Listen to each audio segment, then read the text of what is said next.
High, আশা করি তোমরা সবাই খুব ভালো আছো, আমিও ভালো আছি। আজকে আমি বেসিক্যালি যে টপিকটা নিয়ে কথা বলবো সেটা সবার মনে ইনকোয়ারিজটা থাকে। অনেকে আমরা না বুঝে শুনেও করে ফেলি আর তারপরে হিতের থেকে মানে ভালোর থেকে খারাপই বেশি হয়। সেটা হচ্ছে যে আমরা কিভাবে বুঝবো যে কিরকম এক্সারসাইজ করলে আমাদের বডিতে বেনিফিট হবে। এখন ধরো এমন একজন আছেন যার বিএমআই কম, নর্মালের থেকেও কম। সেই মানুষটা কম খাচ্ছে, ফ্যাট খাচ্ছেই না, প্রোটিন খাচ্ছেই না, অনলি কার্বস খাচ্ছে, আর সে জিমে গিয়ে ট্রেডমিল করছে। তোমার মনে হয় সে কখনো সুস্থ থাকতে পারবে বলে? একদমই না, রাইট? তো তাহলে কি করে বুঝবো আমরা? প্রথমে আমি যেটা বলবো যে যাদের পিসিওডি তে ওয়েট বেড়ে গেছে বা ধরো যারা ওয়েট লস করতে চাইছো তাদের জন্য আমি আগে বলি। তো সবসময় একটা কথা মনে রাখবে, ইটস 70% ডায়েট অ্যান্ড 30% এক্সারসাইজ। আমি বারবার প্রতিটা ভিডিওতে একটাই কথা বলি। তো যারা ওয়েট লস করতে চাইছো তাদের ক্ষেত্রে কি হয় জানো তো, স্ট্রেস এর জন্য না পেটের রিজিয়নে ভুঁড়ি, যাকে এক কথা বাংলায় বলে ভুঁড়ি, সেটা অনেক বেশি হয়ে যায়। তো স্ট্রেসটা কম করতে হবে।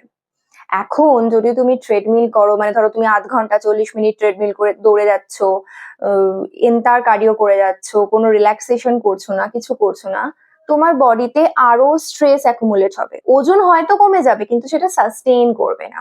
উপরন্তু বডিতে প্রচুর ব্যথা হবে, তারপর তোমার জয়েন্ট পেন হবে, প্রচুর প্রবলেম হবে। তো কি করবে? দেখো, রেগুলার যোগাটা করতে থাকো। যোগাটা কি হয় না, তোমার বাইরের যে শরীরটা তার সাথে সাথে ভেতরের শরীরটারও খেয়াল রাখে, তোমার মনেরও খেয়াল রাখে।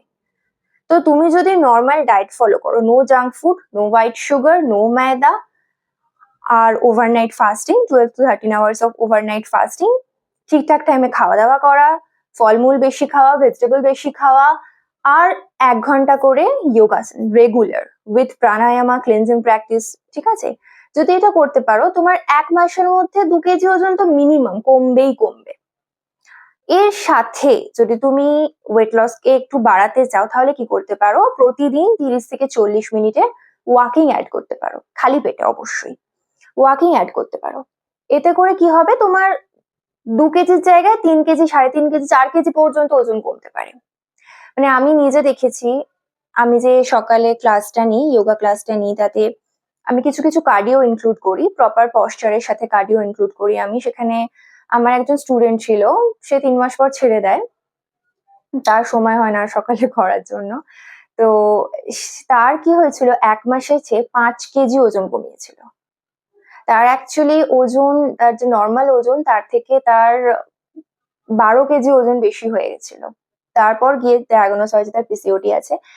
তো সে প্রপার ডায়েট, যোগাসনের মাধ্যমে, প্রপার ঘুম, এসবগুলোর মাধ্যমে, মানে আমি তো টিপস দিতেই থাকি, আমি রুটিন ফলো করাই আমার স্টুডেন্টদেরকে, তো এভরিথিং ইজ পসিবল। তো তোমরা সেটা করতে পারো। আর যদি মনে হয় সকালে যোগা করার সময় নেই, বা যদি এটা মনে হয় যে yoga is a West of time, ইউটিউবে প্রচুর ভিডিও আছে, তুমি দেখতে পারো। Yoga is not a West of time, ঠিক আছে? আমি নিজেই তার অনেক বড় উদাহরণ। যাকে, তো তোমার যদি এটা মনে হয় তাহলে তুমি নর্মাল ডায়েট ফলো করো আর হাঁটতে যাও। এবার সেটা 40 মিনিট নয়, 1 ঘন্টা হাঁটতে যাও, দ্যাটস ইট। হাঁটাও খুব ভালো এক্সারসাইজ, পেলভিক ফ্লোরের জন্য খুব ভালো এক্সারসাইজ, তো সেটা করতে পারো। নাম্বার 2, যাদের লিন পিসিওডি আছে, মানে আমি তার সবচেয়ে বড় উদাহরণ। মানে আমার যখন 2019-এ পিসিওডি হয় তখন আমার ওজন বেড়ে গেছিল। আবার বিয়ের সময় আমার মানে এত স্ট্রেস যায় যে আমি প্রায় 6 কেজি ওজন কমিয়ে ফেলি শুধু স্ট্রেসের মাধ্যমে। ভাবতে পারছো হাউ ইজি ইট ইজ? শুধু স্ট্রেসের মাধ্যমে আমার ওজন কমে যাচ্ছে। আর এখন ওজন বাড়াতে গিয়ে আমাকে রীতিমতো স্ট্রাগল করতে হচ্ছে। আমি সেটা শেয়ার করব কিছুদিন পর। তো আমি হোপফুলি 2 কেজি ওজন গেইন করতে পেরেছি। তো সেটা বলবো, যাদের লিন পিসিওডি আছে তাদের কি হয়, শরীরে ফ্যাটের কমের জন্য না তাদের সেক্স হরমোন ঠিকঠাক ক্ষরণ হয় না। ফ্যাট লাগে, সেক্স হরমোন ক্ষরণের জন্য ফ্যাট এসেনশিয়াল, লাগবেই লাগবে। তো তারা কি করতে পারো, প্রথমত তো তাদের ক্যালোরি সারপ্লাসে যেতে হবে, মানে বেশি খেতে হবে। এবার পিসিওডির ক্ষেত্রে কি হয় জানো তো, খেতে ইচ্ছে করে না, অল্প খেলেই মনে হয় পেট ভার, আর খেতে ইচ্ছে করছে না। কেন? মেটাবলিজম কমে যায়। মেটাবলিজম বাড়ানোর উপায়, মেটাবলিজম বাড়ানোর না অনেকগুলো উপায় আছে, তার মধ্যে 1 নম্বর এন্ড সব থেকে ভালো উপায় বলতে পারো সকাল সকাল ঘুম থেকে ওঠা। এটা ট্রাইড অ্যান্ড টেস্টেড মেথড। সকালবেলা ঘুম থেকে তুমি ভাবতে পারো আমাদের মায়েরা, তারা তো মোটামুটি 4:30-5টার সময় ঘুম থেকে ওঠে। তাদের তুমি দেখেছো কোনোদিনও বলতে পেট ভার হয়ে যাচ্ছে, খেতে ইচ্ছে করছে না? তাদের তো কখনো গ্যাস অম্বল, অ্যাসিড হতে দেখেছো? দেখোনি। এখন যত দিন যাচ্ছে ডায়াবেটিস, কোলেস্টেরল এসব আসতে শুরু করছে। কিন্তু আমাদের মায়েরা, যারা ধরো 98, 97, 96, 95-তে জন্মেছি, তাদের মায়েদের এসব তুমি দেখবে না। ঠিক আছে? কারণ আমাদের মায়েরা সকালবেলা উঠছে, বিভিন্ন রকম কাজকর্ম করছে, গাছে জল দিচ্ছে, রান্না করছে, ঘরের সব কাজকর্ম করছে। তাদের metabolism top notch, right? So ভোরবেলা ঘুম থেকে ওঠো, উঠে এক্সারসাইজ করো, আই মিন যোগা করো, ঠিক আছে? আর অল্টারনেট ডে ওয়েট লিফটিং করো, ঠিক আছে? এখন কথা হচ্ছে, ধরো তোমার ওজন অনেক কমে গেছে, তাহলে ওয়েট লিফটিং করতে যেও না। ধরো আমার যেমন 6 কেজি ওজন কমে গেছিল আর আমার নিজের ওপর ভরসা ছিল, আমি ওয়েট লিফটিং করছি। কিন্তু তোমার ধরো নিজের ওপর ভরসা নেই, তোমার মনে হচ্ছে যে না করলে, আর সবচেয়ে বড় কথা হচ্ছে ওয়েট লিফটিং এর যেটা পশ্চার মেনটেন করা খুব জরুরি, নাহলে কোমরে এত ব্যথা হবে, ঘাড়ে এত ব্যথা হবে যে তোমার তখন মনে হবে আকৃতি কি বলেছে ইউটিউবে, কি ভুলভাল বকেছে, এটাই মনে হবে তোমার। তো তাই জন্য তোমরা যেটা করবে সেটা হচ্ছে, যদি নিজের ওপর আস্থা থাকে তাহলে ওয়েট লিফটিং করতে পারো, আর প্রপার ট্রেনারের আন্ডারে করতে পারো। আর আমি খুব তাড়াতাড়ি একটা ইউটিউবে ভিডিও আনবো, এখন তো সময় হচ্ছে না আমার শুট করা, তাই জন্য। তো সেটা করতে পারো। আদারওয়াইজ তুমি যেটা করতে পারো সেটা হচ্ছে পুশ আপ করতে পারো, প্ল্যাঙ্ক করতে পারো। পুশ আপ, প্ল্যাঙ্ক, ওয়াল সিট, তারপরে স্কোয়াটস, নিজের বডি ক্যালিস্থেনিক যেটাকে বলে, নিজের বডি ইউজ করা। ওয়েট লিফটিং এর জন্য নিজের বডি ইউজ করা, মানে push up is a great exercise for weight gain, like literally. কারণ কি হয় না, যখন তুমি ওয়েট লিফটিং করছো বা ক্যালিস্থেনিক প্র্যাকটিস করছো না, তোমার মাসেল বিল্ডিং হচ্ছে, অ্যান্ড মাসেল বিল্ডিং হলে কিন্তু তোমার ওজন বাড়বে। মাসেল বিল্ডিং হলেই আরো আরো খিদে পাবে, তুমি বেশি করে খেতে পারবে, আর যখনই ক্যালোরি সারপ্লাসে যাবে তুমি অটোমেটিক ওয়েট গেইন হবে। বুঝতে পেরেছো? কিন্তু আমি লিম্প পিসিওডির ক্ষেত্রেও কখনো রেকমেন্ড করবো না unnecessary cardio, never. 40 minute 50 minute cardio করেই গেলাম করে শরীরকে বেকার খাটাচ্ছ, তুমি কোনো কাজে দেবে না। তার থেকে বরং তুমি ওয়েট লিফটিং করো, এটা তোমার মাসেল বিল্ডিং করবে, যেটা ফিমেলদের প্রচন্ড প্রচন্ড জরুরি জিনিস। ফিমেলদের ক্ষেত্রে, আমি সরি বাইরে প্রচন্ড কথাবার্তা হচ্ছে, আমি রিয়েলি ভেরি সরি। আর যদি জিমে যেতে না পারো, বাড়িতে দুটো ডাম্বেল কিনেও করতে পারো, জিমে যে যেতেই হবে এমন কোনো কথা নেই। ডাম্বেল যদি না হয়, নর্মাল পুশ আপ করলে, প্ল্যাঙ্ক করলে, স্কোয়াট করলে, গুড পশ্চার, ওকে? নাহলে হাঁটু ব্যথা হবে, কোমরে ব্যথা হবে।